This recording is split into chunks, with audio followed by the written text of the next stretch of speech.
7절에서 8절 우리 목사님 봉독하신 말씀으로 섬김의 본이 되신 예수님, 제 6촌 동생이 시골에 살고 있었습니다. 남편은 시골에서 우체부를 하고 있다는 소식을 들었습니다. 남편이 하루 종일 농촌 이곳저곳 다니면서 우편물을 배달해주고 집에 퇴근하면 그 여동생은 세숫대야에 따뜻한 물을 담아서 남편의 발을 씻겨준답니다. 그러면 남편이 너무 행복해 한다는 것입니다. 그리고 다음날 열심히 자기의 일을 감당하게 되고, 그래서 그 가정이 행복한 가정이 되었다는 이야기를 들었습니다. 여러분, 이것이 바로 섬김이 아닐까 생각이 됩니다. 그 여동생 아버지는 제게는 오촌 당숙입니다. 당숙도 아내를 무척 사랑하셨어요. 아내가 힘든 일을 하면 꼭 함께 일을 거들어주고 도와주셨다고 합니다. 당숙 네 분이 이렇게 서로 섬기고 사니까 자녀들이 본을 받아서 농촌에서 살았지만 공부를 잘했어요. 그래서 대학 교수도 되고 고위 공무원까지도 되는 것을 제가 보았습니다. 여러분, 섬김이 우리의 가정과 공동체에 활력과 희망을 주고 용기를 주는 것입니다. 오늘 본문의 말씀은 예수님이 제자들의 발을 씻기시는 모습을 보여주는 유명한 세족식 이야기입니다. 그런데 이 사건의 말씀 중에 예수님께서 우리에게 주시는 중요한 메시지가 있습니다. 15절의 말씀에 내가 너에게 행한 것 같이 너희도 행하려 하여 본을 보였노라. 예수님께서 이렇게 말씀하시는 것입니다. 형제를 섬긴다는 것이 무엇이며 사랑으로 봉사한다는 것이 어떤 것인지 내가 너에게 모범을 보여주마. 너희가 이 모범대로 행하도록 하라. 이런 말씀입니다. 무슨 본일까요? 그것은 섬김의 본입니다. 그러면 섬김은 어디서 올까요? 먼저 예수님의 섬김은 우리를 사랑하신 데서 나오는 것입니다. 1절에 보시면 유월절 전에 예수께서 자기가 세상을 떠나 아버지께로 돌아가실 때 이룬 주실 아시고 세상에 있는 자기 사람들을 사랑하시되 끝까지 사랑하시느니라. 성경에 나오는 사건은 우리가 그 스토리의 배경을 알면 이해하기가 쉽습니다. 예수님이 우리를 구원하시기 위해서 십자가에 죽으시는 것은 그가 하나님의 아들이실지라도 너무 무거운 짐이 되었을 것입니다. 1절에 그랬죠? 유월절 전에 예수께서 자기가 세상을 떠나 아버지께로 돌아가실 때가 이룬 줄 아시고, 3절에는 저녁 먹는 중 예수는 아버지께서 모든 것을 자기 손에 맡기신 것과 또 자기가 하나님께로부터 오셨다가 하나님께로 돌아가실 것을 아시고, 1절과 3절에서 아시고 이렇게 표현하고 있습니다. 아버지께로 무엇을 아신다는 것입니까? 아버지께로 돌아가실 것을 아셨습니다. 그냥 죽으시는 것이 아니라 모진 십자가의 형틀에서 죽으심이 임박했다는 것을 아시는 것입니다. 동시에 예수님이 자기의 피로 속량의 은혜로 구원의 은혜 길이 열렸음을 아는 것입니다. 그때 예수님의 마음은 어땠을까요? 예수님의 마음은 아마 무거우셨을 거예요. 저 또한 교회의 목사로서 산다는 것이 큰 책임이 따르므로 무거운 짐이 됩니다. 가장으로서 또 가정의 삶을 책임진다는 것이 또한 무거운 짐이 되는 것입니다. 이렇게 평범한 저나 여러분도 다 그럴진데 하물며 하나님께서 인류의 모든 죄를 대속하시는 짐은 우리의 생각의 범위를 넘어서 엄청난 무거운 짐이 된다는 것입니다. 그런데도 예수님은 이제 제자들과 유월절 최후의 만찬을 마치신 후에 다음 단계로 제자들의 발을 씻기기 위해서 묵묵히 허리에 수건을 두르시고 대야에 물을 떠가지고 세족식을 하시는 것입니다. 제자들의 발을 씻긴다는 것은 섬김입니다. 상대방에 대한 진정한 섬김은 어디서 나올까요? 그것은 사랑에서 나오는 것입니다. 1절에 그랬죠? 세상에 있는 자기 사람들을 사랑하시되 끝까지 사랑하시니라. 마지막 순간까지 최선을 다해서 완전하고도 영원히라는 의미입니다. 그러므로 예수님의 제자들에 대한 사랑은 양적으로나 질적으로나 결코 부족함이 없고 다함이 없는 그런 사랑입니다. 이 사랑은 인간의 조건적인 사랑이 아닙니다. 주님의 사랑은 영원히 끊을 수 없는 사랑, 자기 희생적인 사랑, 조건이 없는 사랑, 무조건적인 사랑, 무제한적인 사랑입니다. 예수님이 마치 종이 되어 주인의 발을 씻듯이 헌신적으로 그 사랑하는 마음으로 섬기는 마음으로 제자들의 발을 씻겨 주시자 하시는 것입니다.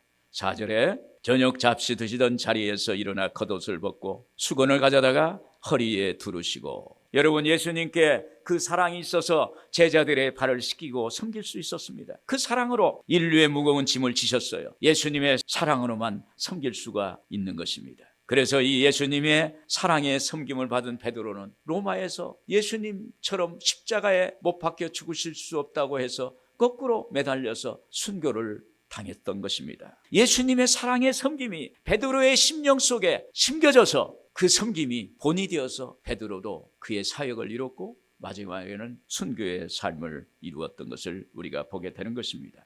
여러분, 예수님의 사랑을 받은 사람만이 그 사랑을 알아요. 그 사랑을 실현할 수 있어요. 그 사랑을 우리의 삶에 구현해 나갈 수가 있는 것입니다. 제가 청년 때 작가가 군대 생활하면서 경험했던 글을 읽은 적이 있어요. 작가는 군 선임하사가 자기 빨래를 하라고 매주마다 빨랫감을 많이 주는 거예요. 빨래를 해도 매주마다 주니까 너무 힘든 거예요. 속으로 그랬어요.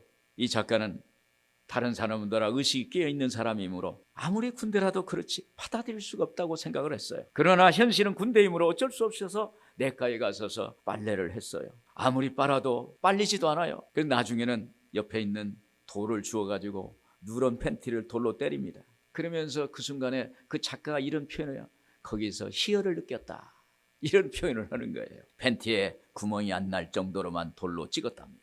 저는 이 글을 읽으면서 남을 섬긴다는 것이 참 어렵겠구나, 남을 섬긴다는 것이 참 어렵다는 것을 제가 깨달은 적이 있습니다. 여러분, 사랑이 없으면 남을 섬길 수 없습니다. 부모가 삶의 현장에서 부당한 대우를 받아도, 무시를 당해도, 어려움을 당해도 묵묵히 참아가는 것은 가족과 자녀들을 사랑하기 때문인 것입니다. 어떻게 우리가 예수님처럼 살아갈 수 있을까요? 어떻게 예수님처럼 섬길 수 있을까요? 인간은 절대로 못해요. 그러나 주님의 뜨거운 사랑을 받은 사람은 그 사랑을 할 수가 있어요. 오늘 여러분 그렇잖아요. 사람은 막 움직이고 생각도 하루에도 만 가지를 생각하고 이랬다 저랬다 하는 것이 인간이에요. 그런데 그걸 꾸준히 사랑한다는 건 정말로 불가능한 거예요.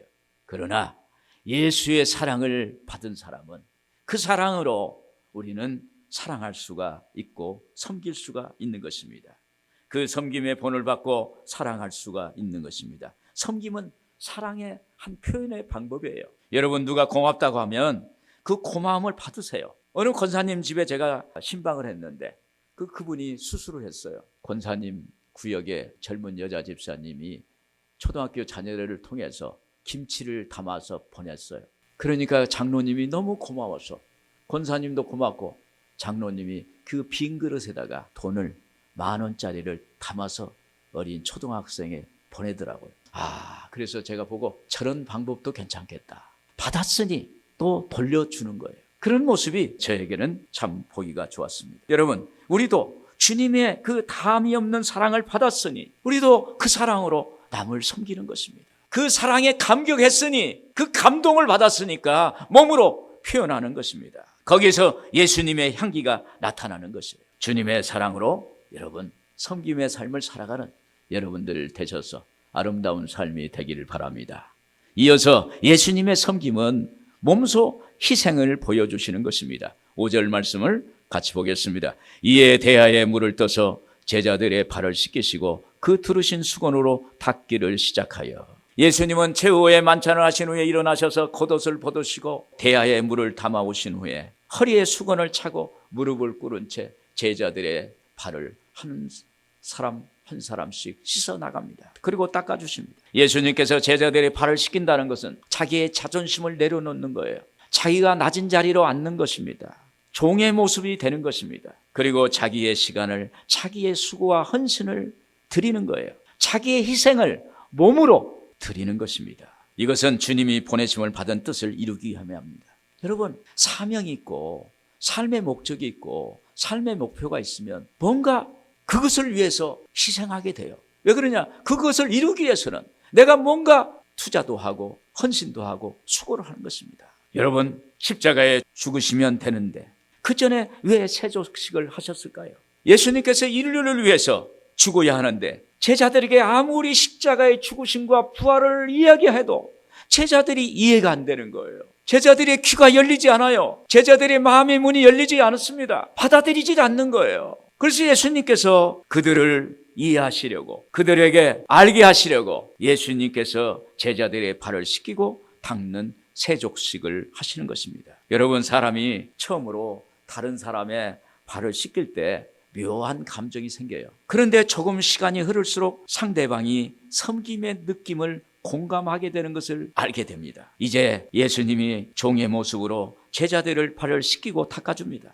그때 순간 제자는 예수님의 그 사랑의 손길을 느끼게 되는 겁니다. 예수님의 사랑의 손길이 제자들의 발에 와 닿을 때 예수님과 제자의 마음에 서로 교감을 하는 것입니다. 제자는 그리스도시요 하나님의 아들이신 예수님께서 자기의 형편없는 발을 씻기신다는 것이 너무 황송하고 미안할 따름입니다. 그동안 주님의 뜻대로 살지 못했는데, 그동안 주님의 말씀대로 살지 못했는데, 그동안 주님의 마음에 흡족하지 못하게 살았는데, 그러면서 그 주님의 자애로운 손길을 느끼고 주님의 위로와 주님의 그 품어주시는 그 사랑을 알게 되는 것입니다. 빌립보서 2장 6절 8절을 보시면, 그는 근본 하나님의 본체시나 하나님과 동등됨을 취할 것으로 여기지 아니하시고 오히려 자기를 비워 종의 형체를 가지사 사람들과 같이 되셨고 사람의 모양으로 나타나사 자기를 낮추시고 죽기까지 복종하셨으니 곧 십자가에 죽으심이라. 이 말씀은 하나님이 종으로 오셨다는 거예요. 이 말씀은 하나님이 종이 되기 위해 자기를 비우시고 낮추셨다는 것입니다. 그리고 마지막으로 죽으셨다는 것입니다. 이것이 하나님이신 예수님이 보여주신 종의 모습, 섬김의 삶이었습니다. 한마디로 예수님의 삶은 희생의 삶이었어요. 그때 우리는 주님의 희생을 배우는 것입니다. 그때 주님의 사랑을 우리도 배워요. 나도 희생해야겠다. 나도 좀 사랑해야겠다. 이런 마음을 갖게 되는 것입니다. 정호승 시인의 글입니다. 홀어머니를 모시고 살아가던 한 청년이 그만 교통사고를 당해서 두 눈을 잃게 되었어요. 청년은 어머니의 정성스러운 위로와 간호에도 불구하고 깊은 상실감에 빠졌어요. 그러던 어느 날 한쪽 눈을 기증받게 되었다는 소식을 들었어요. 그런데 그 청년은 기쁘지 않았어요. 왜냐하면 두 눈을 받아야 되는데 한 눈만 받게 됐으니까 마음에 기쁨이 없었어요. 그때 그의 어머니는 이렇게 말을 했습니다. 얘야, 한쪽이라도 어떠냐? 그래도 수술을 받으려무나. 청년은 어머니의 간청에 못 이겨 수술을 받았습니다. 그리고 붕대를 풀던 날 왈칵 울음을 쏟아내었습니다. 어머니의 한쪽 눈이 없었기 때문입니다. 하지만 어머니는 아들을 보며 이렇게 말했습니다. 두 눈을 다 주고 싶었지만 이 다음에 안목 보는 어미를 내가 돌봐야 할 것을 생각하니 그럴 수가 없었단다. 그 청년은 어머니의 깊은 희생 앞에서 감격했습니다. 그는 어머니의 깊은 희생을 배우고 섬김을 알게 되었습니다. 그래서 그도 희생하는 그러한 섬김의 삶을 살았다는 이야기입니다. 또 예수님이 십자가로 가시기 전 다락방에서 제자들의 발을 씻기신 이유가 뭘까요? 요한복음 13장 15절에 이렇게 말합니다. 내가 너희에게 행한 것 같이 너희도 행하게 하려 본을 보였노라. 예수님께서 세족식을 하신 이유가 너희에게 본을 보이려고 이렇게 하셨다는 것입니다. 여기 세족식은 예수님께서 십자가에 못 박힌 것도 예수님 자신을 희생시킴으로 섬김의 본을 보이신 것입니다. 그래서 제자들이 희생과 그 사랑의 섬김을 보고 예수님이 제자들이 그걸 따라가는 희생의 삶을 살게 된 것입니다. 우리가 다윗을 보면 압니다. 다윗은 죽을 때 아들 솔로몬을 불러서 이런 말을 했습니다. 열왕기상서 2장 1절 2절 표준성경에 보면 다윗은 세상을 떠날 날이 가까워서 아들 솔로몬에게 유언하였다. 나는 이제 세상 모든 사람이 가는 길로 간다. 너는 굳세고 대장부다워야 한다. 그동안 다윗의 삶은 그 희생을 실천한 삶이었습니다. 어린 목동일 때 골리앗과 싸우는 것은 다윗의 희생이었어요. 어린 목동인데 거대한 골리앗 장군과 싸운다는 것은 자기 희생이 뒤따르지 않고는 할 수가 없었던 거예요. 그때 하나님께서 함께 하심을 통해서 다윗이 골리앗을 이기고 승리를 한 것입니다. 다윗이 왕이 되었을 때도 다윗은 하나님을 사랑하고 백성을 사랑하기 때문에 먼저 희생을 하는 삶을 살았습니다. 그 많은 백성들이 다윗을 존경하고 추앙하고 다윗의 신앙을 쫓아가는 것을 보았습니다. 그래서 다윗은 아들 솔로몬에게 마지막으로 유언을 합니다. 너는 나에게 대해서 보고 듣지 않았느냐? 나를 본받으라. 너 훌륭한 왕이 되고 싶으냐? 그러면서 너도 자신을 희생하라. 이런 말을 하는 것입니다. 여러분, 우리는 주님의 희생적인 그 섬김으로 하나님의 자녀가 되었습니다. 그래서 우리는 늘 주님의 그 희생을 우리가 생각하고 마음으로 새기고 그러면서 삶을 살아가야 돼요. 우리의 삶의 이면에는 주님의 희생이 있어요. 주님의 눈물이 있어요. 주님의 그 고통이 있습니다. 오늘 우리가 죄 없이 살고 아름다운 인생을 부과하고 살아가는 것은 예수님이 십자가의 죽으심의 핏값이 있기 때문에, 희생이 있었기 때문에 누리는 것입니다. 그런데도 내가 사랑하는 사람, 가족, 이웃을 위해 생각하고 희생하는 것, 그건 우리는 항상 주님의 희생을 생각하면서 우리가 섬길 때 우리의 삶이 참 기쁨이 되고 참 행복이 될 줄로 믿습니다. 여러분, 희생의 본을 받아서 살아가는 여러분들 되기를 주의 이름으로 축원을 드립니다. 끝으로 예수님의 섬김은 결국 서로의 관계를 이루는 본이 되십니다. 6절, 8절 같이 보시겠습니다. 시몬 베드로에게 이르시니 베드로가 이르되 주여 주께서 내 발을 씻으시나이까? 8절에 베드로가 이르되 내 발을 절대로 씻기지 못하시리이다. 예수께서 대답하시되 내가 너를 씻어주지 아니하면 내가 너와 상관이 없느니라. 베드로는 자기 차례가 와서 예수님께 이런 질문을 합니다. 주여 내 발을 씻기시겠습니까? 절대로 씻기지 못합니다. 그때 예수님께서 내가 내 발을 씻기지 않으면 나와 너는 상관이 없다. 그것을 말씀하시는 거예요. 14절에 그랬습니다. 내가 주와 또는 선생이 되어 너희 발을 씻었으니 너희도 서로 발을 씻어주는 것이 옳으니라. 할렐루야. 오늘 여러분 씻김을 받을 때 우리도 남을 씻길 수가 있어요. 내가 받으면 남을 섬길 수가 있는 것입니다. 예수님이 이 땅에 오신 것도, 십자가에 못 박혀 죽으신 것도 오직 우리를 구원하시기 위해서 섬긴 것입니다. 그래서 이 섬김이 주님과 우리의 관계가 형성되는 것입니다. 어느 날 베드로는 밤새 물고기를 잡으러 나갔지만 한 마리도 못 잡고 새벽에 돌아왔습니다. 이제 새벽에 어망 장비를 정비하고 있습니다. 그때 예수님이 베드로에게 찾아오셔서 베드로야, 내 빈배를 빌려다오. 베드로에게는 이 배가 간밤에 그 빈배를 가지고 그물을 던져서 물고기를 낚았지만 한 마리도 못 잡았으니까 이 배라는 것이 자기에게는 정말 핫한 거예요. 그런데 그 배를 빌려달라는 거예요. 그래서 베드로가 여러 가지 생각을 했겠죠. 그리고 배를 빌려줬어요. 거기에서 예수님이 말씀을 나누시고 나서 베드로에게 말합니다. 너는 깊은 곳에 가서 그물을 던져라. 이때 베드로는 비록 환한 대낮이고 물고기는 없지만은 예수님의 말씀에 의지해서 그물을 던지리이다 하고 그물을 던지러 나갔습니다. 그때 거기에 만선이 된 거예요. 여기서 예수님의 빈배를 빌림을 통해서 베드로와 예수님이 관계가 맺어지는 거예요.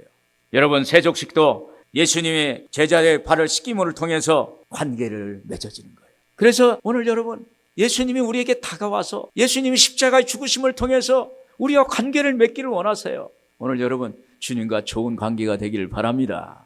예전에 제가 교회 수련회에서 세족식을 경험한 적이 있습니다. 저는 예수님처럼 발을 씻기는 사람이 되고 제 후배 최동규 목사라고 있어요. 저하고 이름이 같아요. 최동규 목사님은 베드로처럼 씻김을 받는 사람이 되었어요. 마침 같은 대교구에 있을 때였는데 제가 총무 목사였어요. 일하는데 이렇게 좀 서로 서먹서먹한 관계가 되었어요. 그런데 세족식에 제가 씻기는 사람이 되고 그분은 씻김을 받는 사람이에요. 그 속으로 야, 원수는 외나무 다리에서 만나네, 이렇게 생각을 했어요. 그런데 저는 하나님께 기도했어요. 저는 인간의 마음 재해주시고 예수님의 마음으로 섬기게 해주세요. 발을 씻기게 해주세요. 그런 기도를 했어요. 그러면서 그 목사님의 발을 씻기 시작하는데 순간 이 목사님이 이 발로 이곳저곳 다니면서 전도도 하고 신방도 하고 많은 수고와 땀을 흘렸겠구나 생각하니까 제 눈에서 눈물이 나와요. 그러더니 보니까 그 목사님도 눈물을 흘리는 거예요. 그 목사님 눈물 흘리는 것이 제 머리에 뚝 떨어져요. 제 머리가 좀 그때나 지금이나 이렇게 비슷한데 눈물방울 톡 떨어져요. 그래서 저도 울고 그 목사님도 울고 세족식은 끝났는데도 울음이 그치지 않고 울면서 그때 제가 느낀 것이 있었어요. 그분의 삶이 이해가 되었어요. 그분의 행동이 이해가 되었어요. 그분의 모습이 이해가 됐어요. 오해가 이해가 되었어요. 그분을 섬기니까 그분도 저를 섬겨주고 그래서 좋은 관계를 맺게 되었습니다. 저는 세족식이 그 큰 은혜의 시간이었고 기억에 두고 남는 그러한 사건이 되었습니다. 사랑하는 여러분, 최후 만찬도 세족식도 주님과 관계를 맺는 것입니다. 그리고 십자가의 죽으심은 결정적으로 예수님께서 저와 여러분들과 관계를 맺는 것입니다. 여러분, 고상하게 점잖게 가만히 있으면 아무 일도 일어나지 않아요. 오늘 여러분, 옆 사람에게, 이웃에게 말을 건네고 행함을 통해서 손길을 내밀고 그럴 때 거기에서 관계가 맺어지는 거예요. 예수님처럼 또 우리가 섬길 수 있는 그러한 시간이 되고 여유가 되는 것입니다. 그래서 오늘 우리가 조금 더 예수님처럼 섬기는 삶을 살아갈 때 거기에 주님의 놀라운 역사가 나타나게 되는 것입니다. 예수님의 섬김이 주님과 아버지와 아들과의 관계를 맺게 하고 또 주를 위해서 살게 하는 것입니다. 마가복음 10장 45절에 그랬습니다. 인자가 온 것은 섬김을 받으려 함이 아니라 도리어 섬기려 하고 자기 목숨을 많은 사람의 대승물로 주려 하심이라. 여러분, 예수님의 섬김을 본받아서 여러분의 삶의 현장에서 섬겨주고 사랑으로 희생으로 그렇게 나아가면 오늘 우리의 삶이 더욱더 풍성한 삶이 될 줄로 믿습니다.